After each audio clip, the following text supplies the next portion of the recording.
The best Fortnite players in the world, and the battle bus has launched. Good luck to all. Make some noise.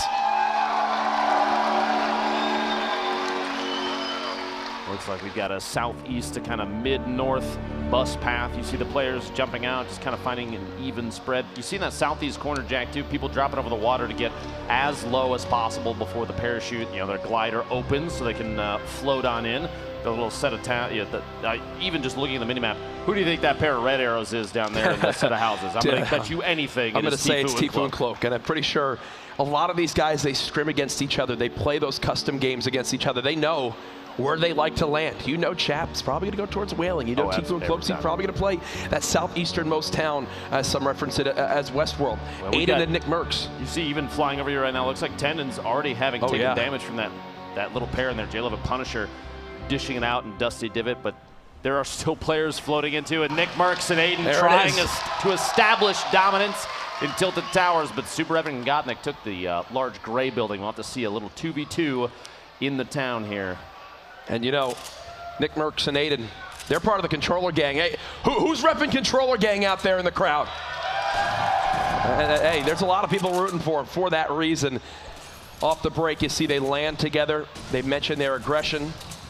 99 players remaining, now 98 in the lobby as Cease goes down early. Having seen NICKMERCS and Aydan both play separately, it's impressive to me to hear Nick in that interview say that Aydan might be the only player he's ever encountered that is more aggressive than he is, and he's shown it many times in the past. Both of them mixing it up together, but they're on the same team now. Back here, we saw that early damage as we were flying over the path of the bus, and J-Love, Germ setting up here in Dusty. These players, you'll notice they'll harvest even just one single piece off of a roof. Going for the snipe shot, and just barely misses by the ankle of his opponent as it rotates away to the north. Tree going down, not often seen though. The trees, typically competitive players leave those up so that they don't kind of throw up a signal flare as to, hey, here I am. He's looking at the shot just on the corner. He knew the tree was weak, tries to predict it. So as you mentioned, most times players don't fully destroy those trees. They get them down to 50 health. Well, guess what? Hits it with the clean burst, tries to immediately follow it up. Heads up play doesn't happen there as of yet. Now remember the point system and breakdown, folks. 3 eliminations is what you need to get at least 1 point. Right now, no team of 3 as you'd expect. We do Quick have shot there on the Tendons though. And elims, though. He's kind of trapped in this back room with only enough materials to build one more wall. This could spell disaster as these 2 players are split. That's the last wall. They've made it on in. The pump, the help from the teammate. Knocks on either side. Germ down to just 12 hit points. Securing that elimination. Not enough though. Punisher without a teammate now, but 150 HP to his name. That 50 shield there, pretty important. Gets a pair of eliminations.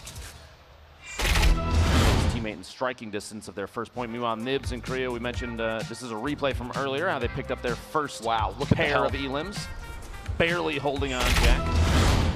Doesn't get much closer than that as we check back in with Tilted Towers. We knew earlier on from seeing the overall map view that there was only 4 players here in total. Now, it does look like a slight health advantage would go over to Godnik and Super Evan.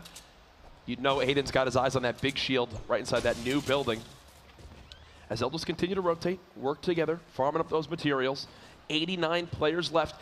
And this is, as you mentioned, if you're watching maybe for one of the first times one of these events, these games play out much, much different. Why are there still so many players remaining? What is the main difference here, Lupo? Players are looking to earn points, and it's based on eliminations and placement. And so putting themselves in bad positions, exposing themselves just by being overly aggressive, going for eliminations is not necessarily the best play. In fact, I'd say it's probably the worst play. The crowd behind us as we switch between the POVs of Super Evan Godnik and make some noise every time there's someone you recognize, folks. Yeah. But players, they're going to try and play more for position in a situation like this because you don't have to engage every single fight. You don't have to be aggressive. You play intelligently, you play strategically, and sometimes that includes waiting. So the player count right now is still 89 left. Only a few teams have gone down as we've seen people fight for the same POI when they land. And that's going to be pretty common, like you said, in a competitive match like this. Ooh, and a nice suppressed epic assault rifle right there as they'll keep this high ground for the moment. They know that there are more enemies in Tilted. The question for them right now is where? Do they have eyes on? I do believe so. And the first shots come on in. And here comes that aggression. It looks like they're going right for it. The glide now for NICKMERCS. Aydan with the follow. Who will claim Tilted Towers in game number 1? The build-up just narrowly missing the pump. As Aydan will continue to fight for this high ground. Another great pyramid placing to block that shot. There's one shield tag there as well. This is where Aydan is most comfortable as a player. And again, this aggression, hunting down their opponents at every waking moment. I believe Aydan didn't want to drop all the way that far down as he'll have to build back up. You take a look at the material count. Only 120 wood now remaining for NICKMERCS, so 12 walls he can place. Godnick a little bit split from his teammate. Evan just trying to stay alive for now. It looks like they're going to go for it. Aydan hopping right on down. Stinks come in. There's the knock. You challenge them in Tilted, and you might play with fire as they look to push down on the final one. Will they strike first? They've got him weak. Nick still chasing shot from Aydan. They've got him pinned in the stairs. This could be it for Godnick and Super Evan. Aydan. There it is. Aydan and NICKMERCS saying this is my Tilted Towers. Pick a different PLI to land at. As you'd expect. They claim it. And there's that aggression. Using the new glider redeploy. Flying right on in. Remember, we're still using those most recent updates with some of the new weapons in. We just have the Fortnite disabled, so you won't see the cube monsters, you won't see the spawners here today, but the redeploy is still in. The 6-shooter will still be in play as well.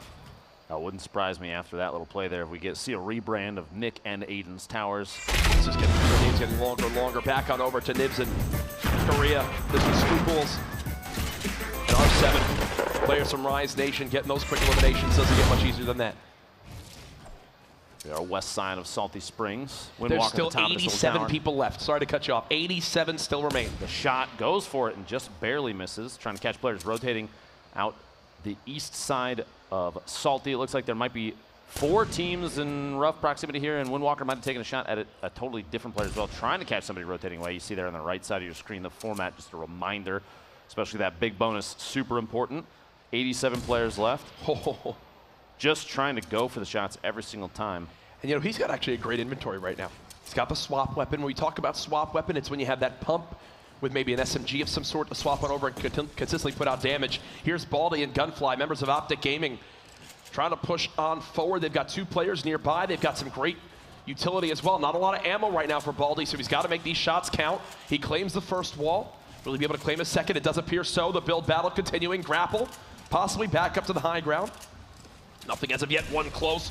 Whips the pump shot. His opponent maybe even not realizing that was him right in front of him. It looked like the grappler out. Shots from above. He's got to try and build up and defend. Gunfly, his teammate, has a top-down view as well. He's got himself kind of in a box, half owned by his opponent. Some traps, you hear him going down there, and Gunfly is trying to build to defend himself. And this is the worry about those third-party engagements. When we say third-party, we talk about when, well, there's a fight like this, 2 teams going at it, a third team then makes their presence known, looking for some free damage. As now it looks like the fight will stall for a brief moment as Diggy and Perfect Tilt have got to the high ground. Now I'd like to point out Diggy and Perfect Tilted earlier during a previous heat, Heat 4, they took home $40,000 from the Make It Rain bonus, which we're not too far away from. So we could see a repeat for them. Raz and Bog here. Bog not looking too hot HP, but Raz still able to defend his teammate, hopefully, here in the kind of the corrupted zone to the southwest of Dusty. Now, one thing to point out, Fortnite games, what, normally last 20, 25 minutes? Roughly. It has been now almost 3 minutes since our last elimination. That is how slow these games will be off the break, as everyone wanting to just hope the players around them all begin to drop. You see Hysteria there in your engagement feed with the snipe onto Villix from 45 meters, as Bizzle and DMO. Bizzle, one of the highest earning Fortnite players and this duo, arguably a pretty solid fan favorite. A lot of people have been supporting Ghost for a while. It's good to see those players show up. Aydan, another member of Ghost, always putting on a good show. The edits down, trying to take possession of as many of these surfaces as possible, just in case an opponent tries to sneak in. You can catch somebody off guard as they rotate underneath. And this is why so many players want to avoid, they try to avoid these kind of early to mid-game fights, because look at this right now for Razaru. No healing left, no other utility remaining, not many mats, less than 350 mats. If they get in a straight-up fight with these two, win or lose, I can tell you right now, based off of DMO and Bizzle's health, they don't have a hell of a lot either. So it's one of those things where it's like, hey, we get in that fight and next thing you know, even if we win it, we're still sitting there going, wait, we have nothing to our name. Look at how little ammo they have for the assault rifle as well. Bizzle and DMO not in an ideal position at all. Oh, Vinny Zexro. Standouts from day one. Zexro, one of the most aggressive players we've seen so far here in the grand finals for the Fall Skirmish, taking shots. Literally, as I said, one of the most aggressive players, pushing up those ramps, building up. He's going to use the glide to redeploy here in a second, get a top-down view as his teammate moves in at the same time. Vinny far underneath him. He's just looking for a top-down angle, and there's no risk here because if that gets shot out like it is, he just pops the glider redeploy and flies in on his opponent. Exactly what's going to happen is his opponent building up above him and his teammate trying to match. Looks like the quad, using it to just drop any structure. The shotty for over 100. He himself down to 92. Vinny gets the knock. Overpeak is now, which means it's a 1v2 situation.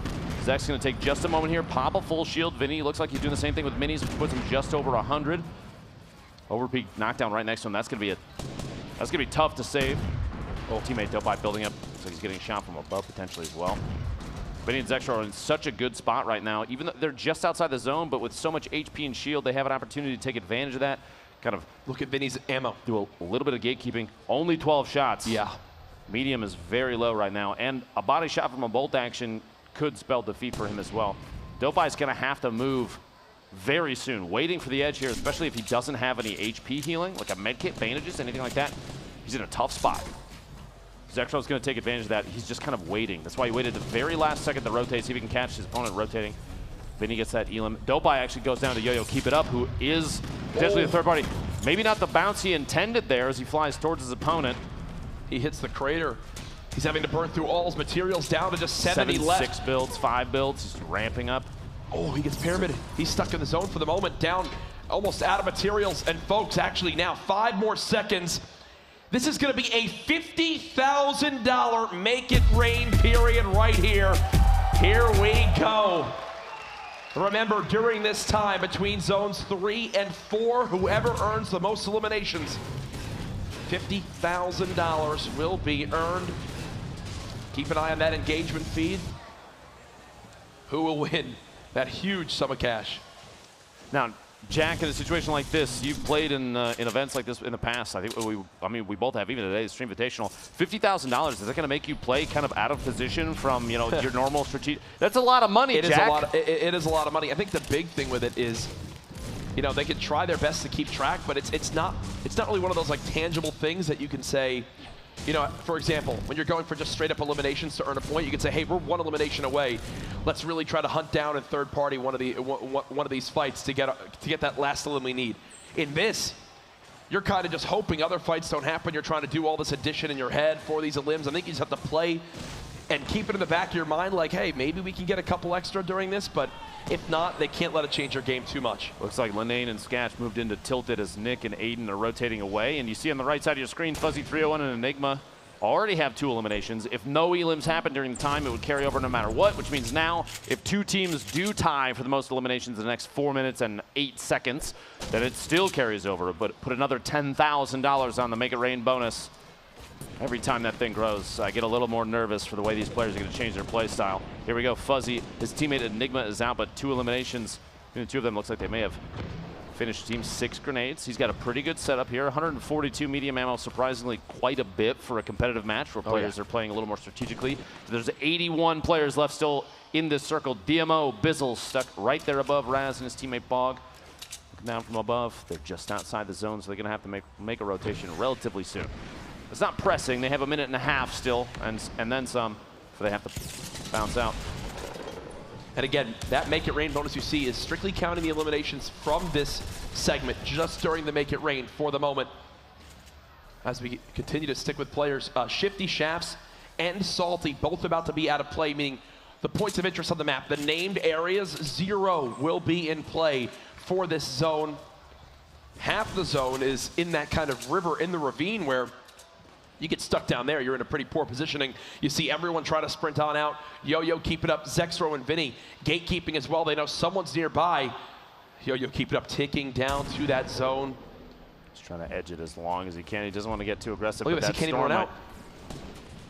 Might be kind of a trouble here. 24, 22 HP. He's got 2 bandages to pop before he's forced to move in. He's got to glide. Meanwhile, there's still other teams trying to rotate into the circle. Yo-Yo managing to fly just past. Doesn't realize potentially just yet that this is unoccupied, but he's going to find out quickly. No one else is there, which is solid play. 2 minutes and 20 seconds left on the Mega Rainbow. And we have our first two teams that have earned themselves a point this game. Hysteria with 3 eliminations with Blind. We'll put them on the board with a point, both representing C9, and then ECA, Punisher, and Tendons with 3 eliminations as well. But laser there from Yo-Yo on Delphi rotating in. Wanted to take a look at that. His 1 elimination thus far. Final game, bro, his teammate knocked out. Now, folks, just to reiterate, there's 76 players remaining in this game, and that's the entire zone on the top right of your screen. That's where we stand right now. 2v2 here. Sword, two members of Sword. Devious Frosty stuck up above. Having the top down on Aydan and Nick. Those stink grenades. You're trying to use those kind of to try and root Nick out of the little structure he's built up in. Any of those ticks of damage, players are going to try and move away from it. And if they're used correctly, you can force opponents to make moves just the way you want them to. Ghoul from Ghost Gaming with a knock on Diggy. And 75 players left, and this is probably going to be one of the last zones before everything's going to go nuts. 1 minute and 10 seconds on the Make It Rain bonus as we keep track of that as well. Cloakzy, Cloak and TFUE finally showing up in the feed there. In your elimination feed. Remember, this is arguably the most stacked lobby in Fortnite competitive history. Here at the Fall Skirmish Finals, you wouldn't expect anything different, as Devious and Frosty still on that high ground. Are they looking to use the new Glide or redeploy? What will the answer be from Aydan and NICKMERCS? Lenane and Scratch on the top side of the map too, beginning to move, and there's Cloakzy and TFUE right in the heart of the zone, healthy as ever, looking to strike early in game number 1. Like you said, this is almost at the point where the circle is going to start claiming quite a few players' time here at the crowd every time TFUE and Cloak show up. A lot of love for FaZe. Again, to stress, players, for player integrity, skins have been randomized during all these matches. Oh no. Aydan and Nick. Oh no. Nick on the verge of elimination. Aydan just barely holding on, 5 HP, trying to defend against Zexro. They got 3 though. They did get 3, so Aydan and NICKMERCS officially on the board with a point. Might not be the ending they want, but you know what? They're on. They've got themselves 1. I know in the bottom right corner, as Vinny gets eliminated there, it looks like they might have been teammates, but Vinny and Yo-Yo actually opponents basically in the same box next to each other. The number of teams now that are in line of sight of each other it's going to be insane. You have Funk Bomb, Nate Hill here. We cut across. They're just outside the zone. They're going to have to rotate northwest ever so gently, sharing the ammunition, this little base they built. Nate trying to go for a snipe shot, just watching for any team to rotate. Now's the time to do it too, because he doesn't have to, these two, they don't have to move very far. So if they're looking to build up some eliminations just for point's sake, this is a good time to do it. Hopefully they realize Payne, Vape Jesus, Marksman, and his teammate are all stacked above him on that hill. It's going to be a tough hill to move away from. Earlier we saw Bog and Raz actually, for a little while, had the most eliminations during the main set 3, but DMO and Bizzle caught him from above here. Was getting the knock on Bog. Those clingers so important too when used correctly. You saw Bizzle drop 2 on the structure just above and then immediately swap to shoot it out, so that once the explosion of the first one happened, the second would fall in on his opponent, and that's exactly how it played out. Well done there. Cloak and TFUE. Shots coming from multiple directions while they're editing holes, windows, and walls to try and take shots of their own, looking for parties rotating away. 87 medium ammo. A handful of shotgun shots. TFUE gets sniped 39 meters from Nate Hill. The riff from Cloak just trying to make it away, and he's just got to accept it's gone. That's how TFUE goes out. Nate Hill, fellow FaZe member with lightning quick reactions, hits the shot, and now Cloakzy's left by himself. But he had 2 rift to goes. I feel like we've seen Cloak every game he's played so far, at least carrying 1. You see a team way up in the air over there. Hysteria's going to go for a shot here. The hunting rifle just looking for any sort of movement. Peek over the top. He's going to try and take a shot, and that team does know that he's there. Very quick peek there as Hysteria and Blind in an excellent position at the very top of this hill. They have a top down on everybody. Cloak still plays their position is good, but look at Hysteria's health especially. Tough. Rough spot. At 72 hours now in the elimination feed, Tempo and Jaomock. Hysteria wants this shot so darn bad. He's got a lot of materials, which I'll definitely say is a great spot, but here we go. This is where you're about to see over half this lobby, dropped like fries. Fries. Fries, flies. Flies. It's an all-out race, and here we go. In front of Hysteria, multiple teams moving up the same ramp. Oh yeah, gets a quick tag on one. He's got to watch that zone, only 35 HP like you pointed out earlier, but he has a chance here to just take free shots essentially on teams that are rotating into the zone. Look at this, they're scattered all in front of him.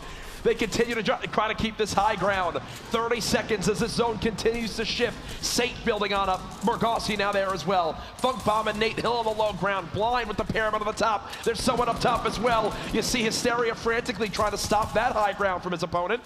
53 players remaining now as the elimination feed begins to light on up. Horrified drops to the storm. Hysteria still inching forward. Oh gosh though.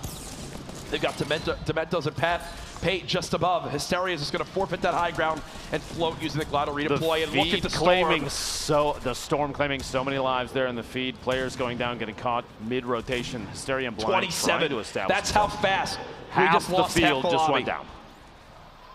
It's because of these mountain plays, and now they've got to go right back. Literally the opposite direction. They have to move through this structure, which Hysteria catches an opponent who doesn't even realize they're in the same box together. The storm starting to tick for 8 as Hysteria is trying to push up, getting caught. Another player shows up right next to him. It was Ghoul from Ghost. The storm claims Hysteria, but he got one just before he went out. And Blind just got another knock as well. So that with Hysteria's 4th elimination, Blind's also got one. I just looked at the engagement feed right now. Frosty has 6 elims now at the moment there from Soar 2. So many players racking up the points now. 15 remaining in this game. Morgausse, who is the winner of the Summer Skirmish, still alive in this game 1 alongside his teammate. This spread here, a very vertical set of players, 15 remaining. Pate and his teammate all the way up top. Morgausse and Saint trying to basically spray out the surfaces, looking for an opportunity to take a shot here. Cloakzy still in this as well. 14, no shield on the target. They're just going to go for the elimination. As soon as you see a white marker, that's called immediately by players at this level. Nate Hill and Funk Bomb now drop. What an angle. 55 shield tag there. Can't chase it. There it is. On the way down. 8 players remaining. 13 on this zone. Remember, you begin to get towards the top 5 when you earn the points for placement as well. Cloakzy still in this one. He's earned multiple eliminations as well with getting him and TFUE a point. Pate and Dementos on the high ground. It's all going to come down to this. 8 players left. A quick shotgun tag comes in. Saint and Morgausse still playing, looking on down. No materials left. They're going to have to chase this one as he looks for any bit of damage he can get. He takes some fall damage as well. The stink drops him down to just 10 HP. He's going to float down the mountain. Everyone on one ramp. It's all out warfare as he's down to 31 health. Floating to the low ground. These stinks are so good in this last zone. Might spell defeat there. You've got Saint now playing the high ground. He's got the reload. Cloakzy's still in this too. 4 players left. Oh, he's got this. He's got to have this. He's just playing the heal zone. Kits. You saw the smile as well. I think he knows he's got it. I think he knows he's got it. There's no way. Cloakzy's done all he can. Cloakzy's done all he can. That's it though. Make some noise. Pate with the heals. Well played. It was basically unlosable at that point. Look at this. Look at this view. He's just enjoying the time. Not a care in the world, Jack. Cloakzy just fought off like 3 duos by himself, and Pate's just enjoying life up in the sky with a med kit, a campfire, staying warm there. He could have done that all day.